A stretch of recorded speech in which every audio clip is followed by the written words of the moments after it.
We discovered, as we were planning the climate justice revival, that we didn't have the bandwidth to do this major event. And isn't that how it is? It's so easy to overdo things. So we decided to postpone the climate justice revival until we do have the bandwidth, because overdoing things is exactly what's caused our climate crisis, isn't it? Over-extraction from the earth, from human labor, that means from our own bodies, from the earth's body. The climate crisis and finding ways to mitigate it and adapt to it that honor all of humanity, not just wealthy people, and all of creation, not just the parts of the earth that are useful to our economy right now. This is essential to who we are as a community, as a faith community. And so we will be returning to climate justice as a focal point for a weekend at some point. But what felt accessible and essential today is deep listening to ourselves, to our bodies, to the body of the earth. And so I invite you for a few breaths. Let's pause now for some deep listening to whatever is in this moment, as Indigenous people have done in this place since time immemorial.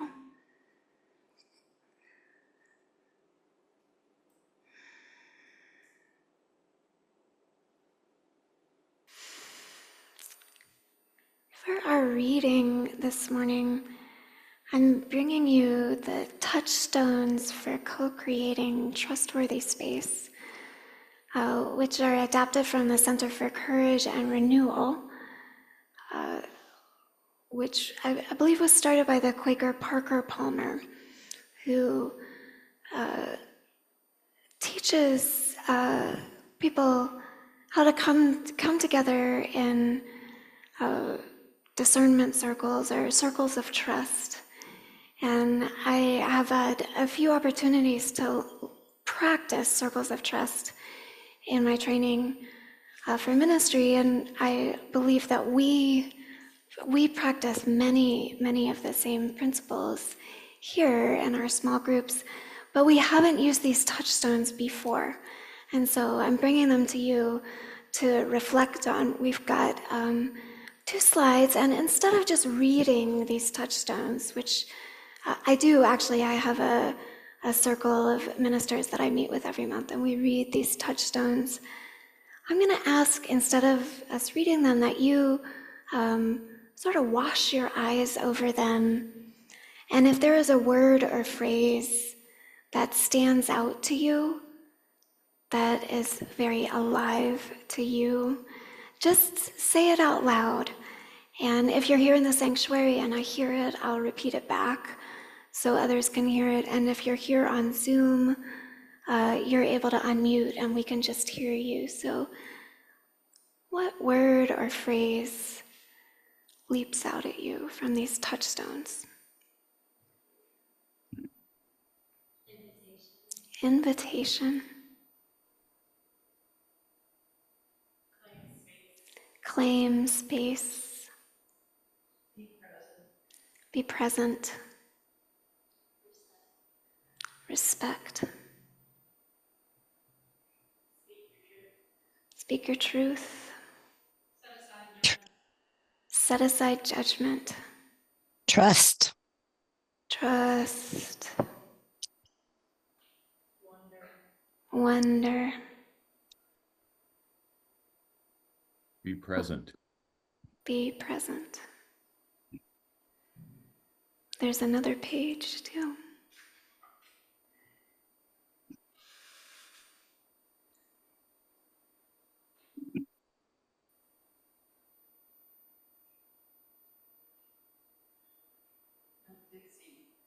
No fixing.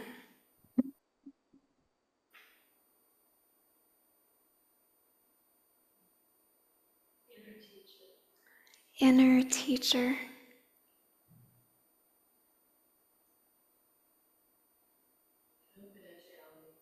confidentiality.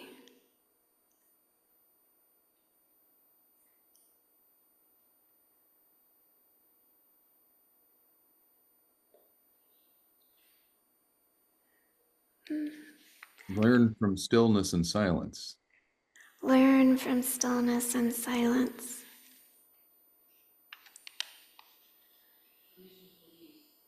Permission to leave at any time.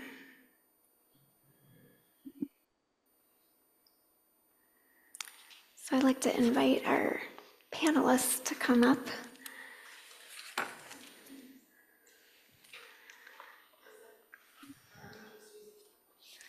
Yeah, we're going to use this mic and we can take it out of the holder. And I want to sit in that spot, Joe. Oh, we need another chair, don't we? Excellent.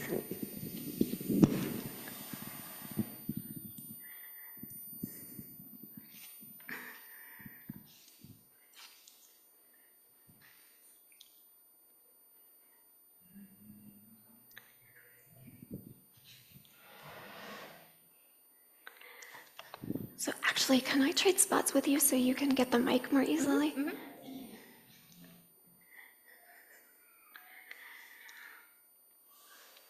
So Taryn and I planned this conversation, and if anything goes well, it's due to her. If anything goes a little sideways, that's my fault. So we invited this group, knowing that, there's so much wisdom in the congregation. I move so I can see it. Can everybody see everybody? That's one of my touchstones for trustworthy space. There's so much wisdom in our community, so we could have invited any 4, 5 folks here to have this conversation, but I'm grateful to you all for showing up for it. So I'm going to ask a few questions to get the conversation flowing, and then based on what you're hearing, we're going to invite you to ask questions of this esteemed panel. And then we're going to have some quiet time for reflection. So, did you all connect with the Time for All Ages? And I'm curious if anything stood out to you that relates to the good listening you've experienced from people, or just a general question of what does it feel like to be listened to well? Well, I think we've read this book once before, and I'm glad to hear it again because I think this is one of the best written children's books we've ever had here. I don't know who these authors are, but I definitely approve of this book.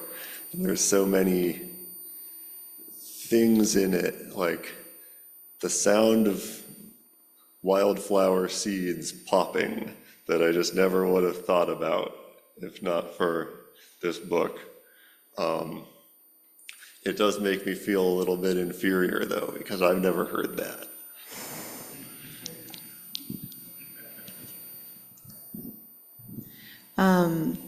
I think answering the question, what does good listening feel like when you experience it? So I think ever since I started being a facilitator for Chalice Circles many years ago, like pre-COVID, where did the time go? I've started exercising the type of listening where you don't jump in, you don't interject, you just let the person speak. It's so unnatural in our society because our tendency is to jump in with a story we have that relates to what that person just shared with you. That actually cuts off their train of thought in what they are trying to share with you, and it might derail the direction they were headed. It's so common for us to want to find those connections and find those things of how we're related, but in Chalice Circle, part of our practice, and it's so hard sometimes, right, is to just be silent and hold space for however much, not necessarily unlimited time, but like the idea is everybody gets shared time equally. And some of us ramble on and on and on. Some of us take time and, think about what we're going to say. I've learned I'm definitely a verbal processor. So when someone gives me that opportunity to just listen until I'm done talking, it's so validating. And in Chalice circles, we don't try to fix, we don't try to give advice, we don't try to solve whatever problem we're having, because that's not necessarily what most people need. We just need, hey, I'm really sorry that you're going through that, or that reminds me of a time, blah, blah, blah, or that reminds me of a really cool poem. I can share it with you after Chalice Circle. I think I've always been the kind of person who tries to fill the silence, or it feels awkward if someone isn't talking. But then one time I went on a vision quest, and the leader was a Muskogee Creek elder, Bearheart, Marcellus Williams, so we went for 2 days with no food or water. We were just isolated from seeing anybody, and there were, I don't know if we call them our support people, they were playing drums far away enough away that it seemed very soft, but just being, and then I was just left alone with my thoughts, and there was a big thunderstorm and a hailstorm that one night, and it was an incredible experience, and I didn't have anyone to talk to, so I did just, maybe that's the beginning of me even shutting my big mouth for a moment.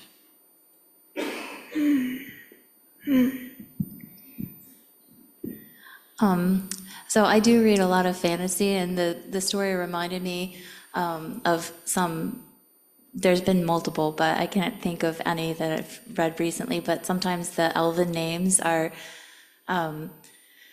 things that you wouldn't think about naming somebody. It's not like Tom or Bob or something like that, but it's like the sound of a spring rain, the first spring rain that lands on a brook, and that's their name. And so you can't like say it out loud, but you can smell it and taste it and kind of visualize it.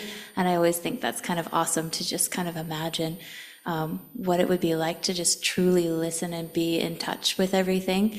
And I say that, and I'm one of the people that is constantly like thinking of what to say next and how to say it. And oh, this is so exciting. So to sit quietly is very, very good meditative practice for me.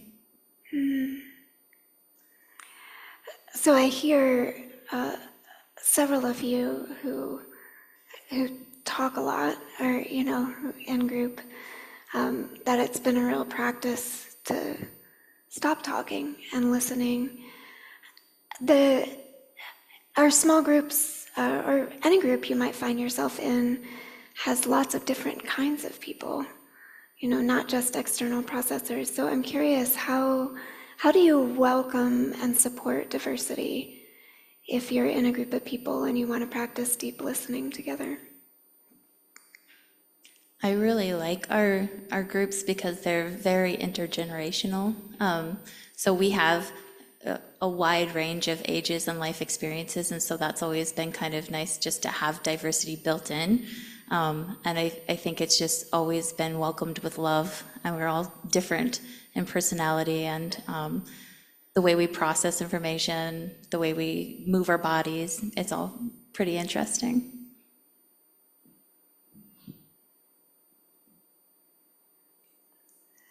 I see you smiling, Joe. I wonder if you have an answer to that yet, or if you need to think more. Well, I was thinking of saying that we have several different small groups, and the groups are not all the same. So I know of one person who recently moved from one group to another because they thought this group would be a better fit. And so there are differences, like whether we use the timer when people are speaking or not, for example. And I think it's not actually necessary for there to be any one group that feels welcoming to everyone, as long as everyone can feel welcomed in one group.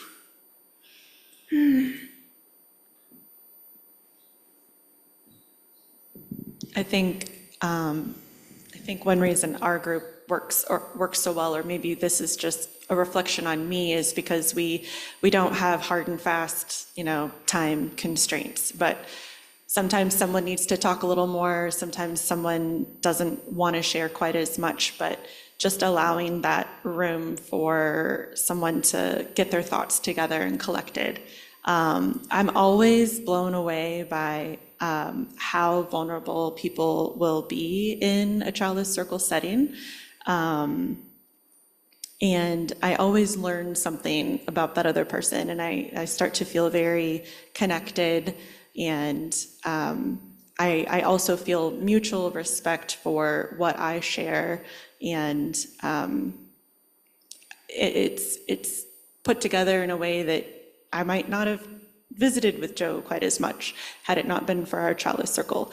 But I'm very grateful for that somewhat serendipitous randomness.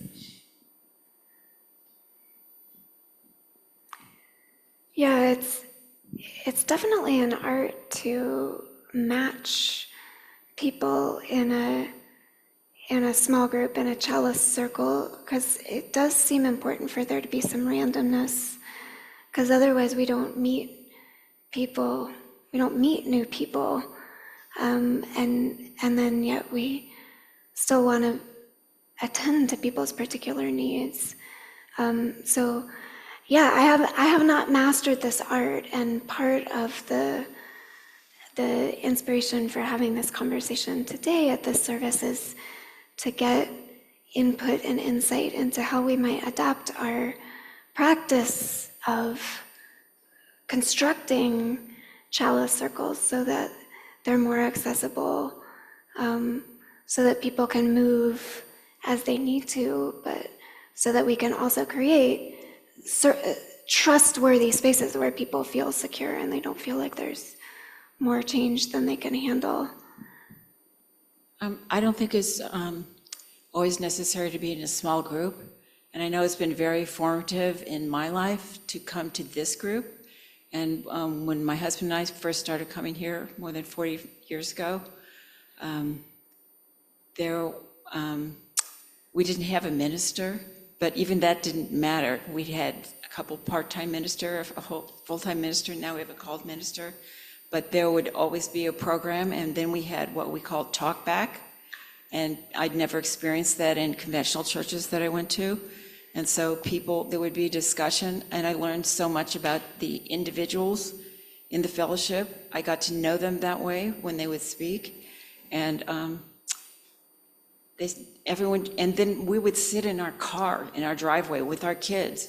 And our kids would say, well, what did you talk about? And then we would say, my husband and I would say, well, we talked about this topic, and then so-and-so said this, and so-and-so said that, and probably our neighbors are wondering, why are the Beemans sitting in the car for an hour?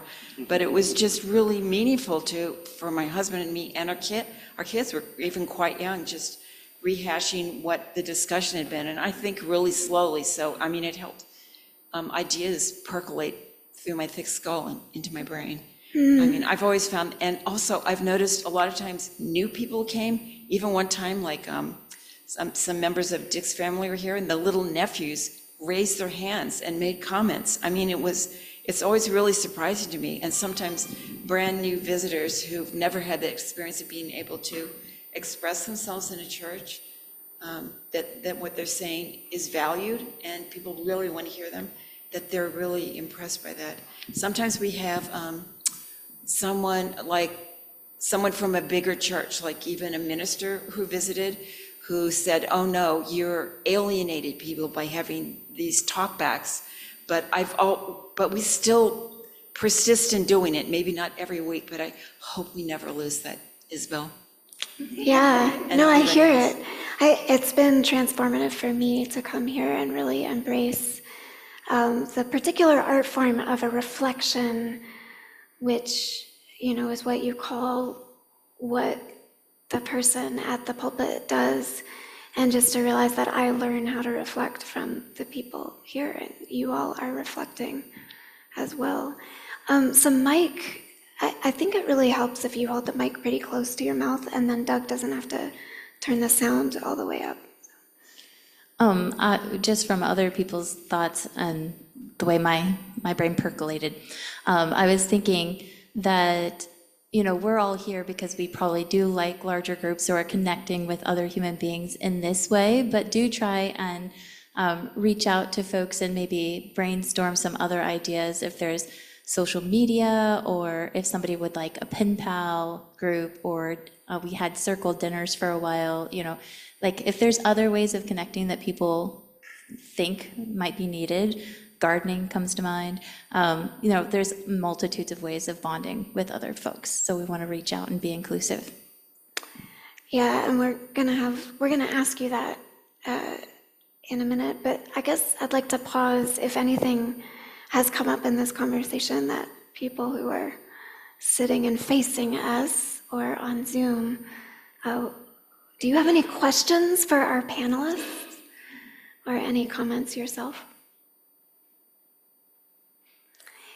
I see Pat does. Pat up here, Mark. And then there's the mic. Yeah, I wanted to just add, I'm so glad to hear everything that was said.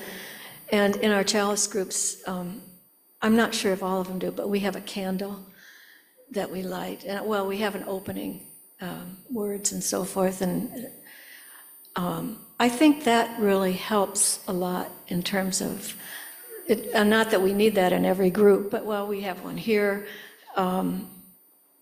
It brings not only comfort, but it helps to bring deep listening, and for me, it helps me to talk. If I see the candles, okay, then it feels a little more.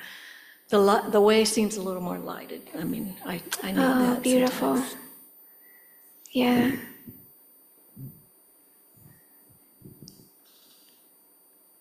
There's folks on Zoom that want to share as Just for well. people who maybe are new here or don't, I think a lot of this discussion has been about chalice groups. I think everybody up there is involved in a chalice group. Is that right? Now, I really appreciated what Taryn just said. Chalice groups don't work for everybody. And I don't know what the answer to that is, but it's important, I think, to be aware of that. And yeah, it was very noticeable that nobody who was not in a chalice group was up there. Yeah, we did ask a few folks. Yeah, Renee is out sick, and I didn't share that with Joys and Sorrows, but we do wish her well, so.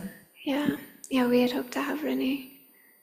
One of the things that occurred to me when I was listening to Sylvia, about the Beemans in the car, that's certainly a small group that has very consistent membership. And then we have this large group that doesn't have all that consistent membership. You really can't count on any particular person being here each Sunday. And then there's the sort of middle kinds of groups that we have. And I think each of us kind of needs a different portfolio of interaction, not having a family to hang out in the car with after church. Myself, I sort of assemble different groups. One of the questions I have for you all is how important is consistent membership? If we're going to compose chalice circles, do we want them to be the same people all year long so you can really count on that? Or do we want to be able to fold in newcomers with ease? So that's an open question for me. Let Jessica respond to that, and then I think there's somebody on Zoom who may want to speak. So I've had different chalice groups throughout the years and been part of different ones. And I think as long as you don't change everybody every single time, sometimes it is difficult to share something vulnerable with people that you don't feel like you know very well, so it's nice to have some consistency. But in my experience, can add and subtract people a couple at a time, every kind of quarter.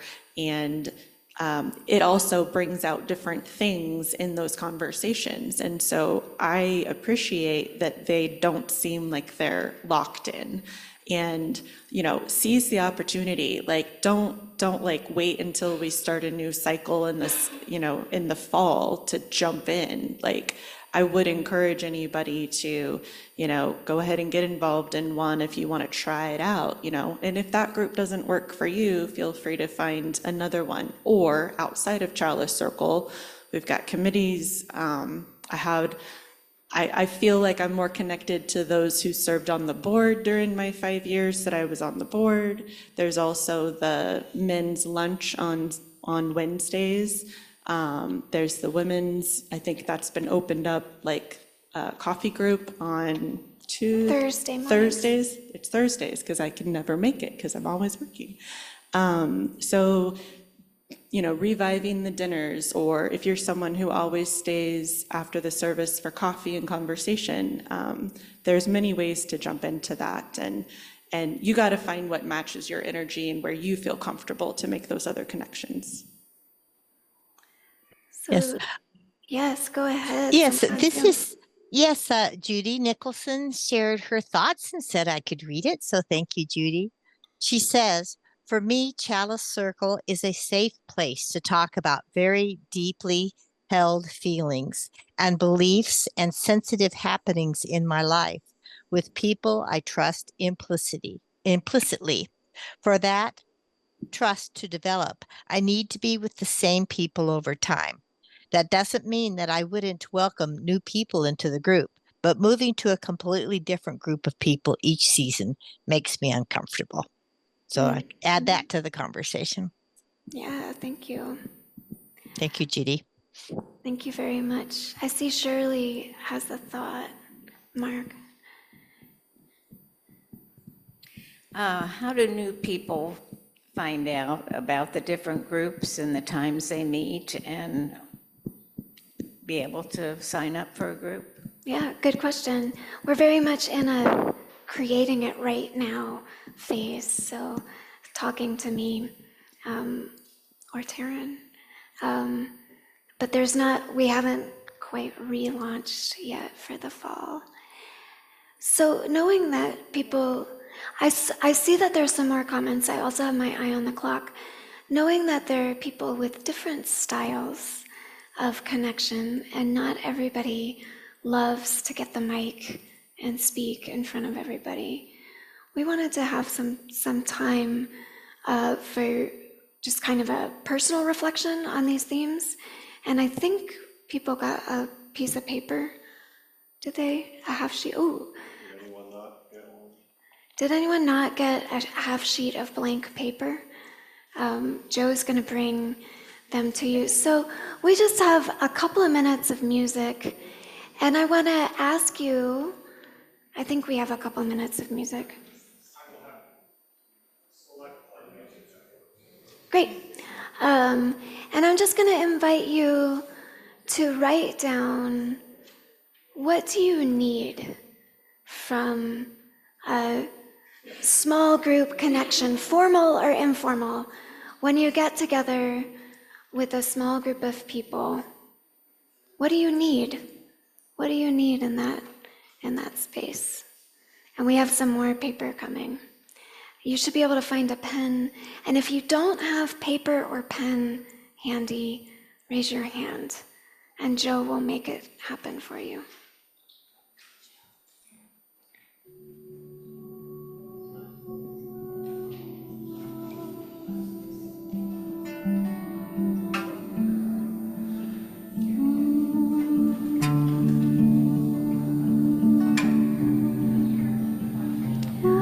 What do you need from a small group conversation? What do you need from a small group or a small group conversation?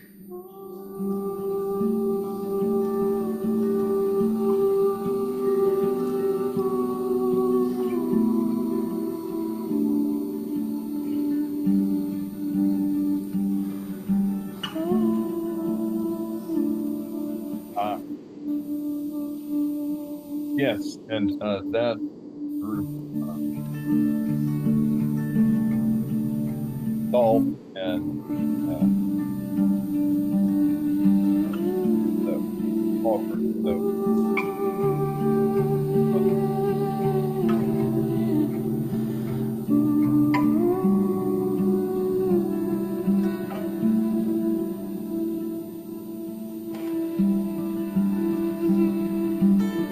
So but that's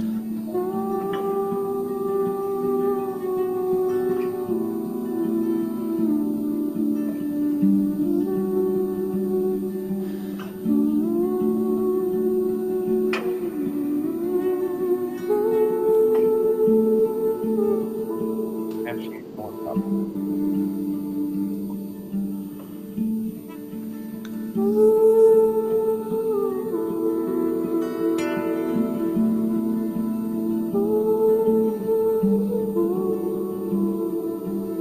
This we took a break over the fall.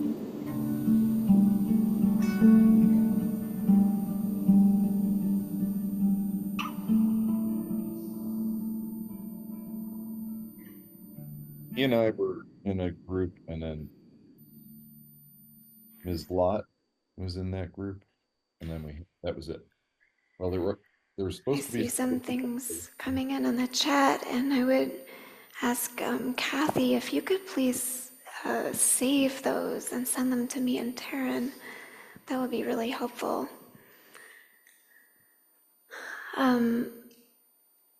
I will read anything you've written that you want me to read, not out loud here, because we won't have time. And if you want me to know it's from you, put your name on it.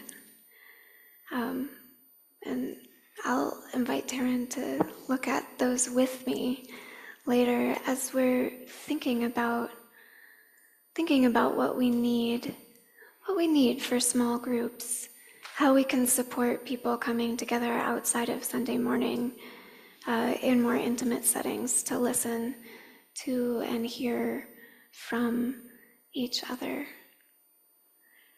Now, I'd intended if we'd had more time that we would take these papers and each of us read some and share some themes, but I don't think we have quite enough time for that. I wonder if there's any other thoughts you all might like to share. Taryn has one. I was like, let's just let this one percolate or germinate. A couple of weeks ago, we did have a discussion of children's education our whole lives about sexuality. And I just want to present the idea. I think there was a little bit of interest afterwards of OWL for really our whole lives, including all age groups up to, as old as we get, but focusing on adult. So if that's something that you want to write down as well, an interest in, that would be super helpful to maybe get that going.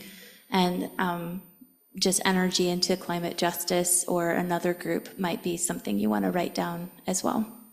Yeah, if there are particular focal areas, one of the things we do for the cello circles are we have a monthly theme, which is also the theme that we explore here on Sunday mornings. But we could have different things that bring us together other than the theme of the month. I don't think about it anymore because I don't have young children, but if you want like a parenting group or something like that, that's something to think about as well. Yeah. Oh, and I'll just say also that our themes that we use for the cello circles and we use here during the Sunday services are also themes that are used in our classes, our religious education classes. So there's a way that sort of spreads across many of the things we're doing. I printed a few of our packets for our small groups this month for October, the deep listening packets, and they got blessed by my water bottle. I was sort of thinking, why didn't I print more of these? Now I know why. But if you're interested in checking out one of these packets to know some of the structure that our cello circles use, I have them here. So I think we'll close this conversation here for now. And I'm gonna while we're singing our last hymn, I'm gonna go to the back and I invite you to hand me your paper when you're leaving the sanctuary. Write down on there anything you'd like me or Taryn to know, including your name if you want me to circle back with you.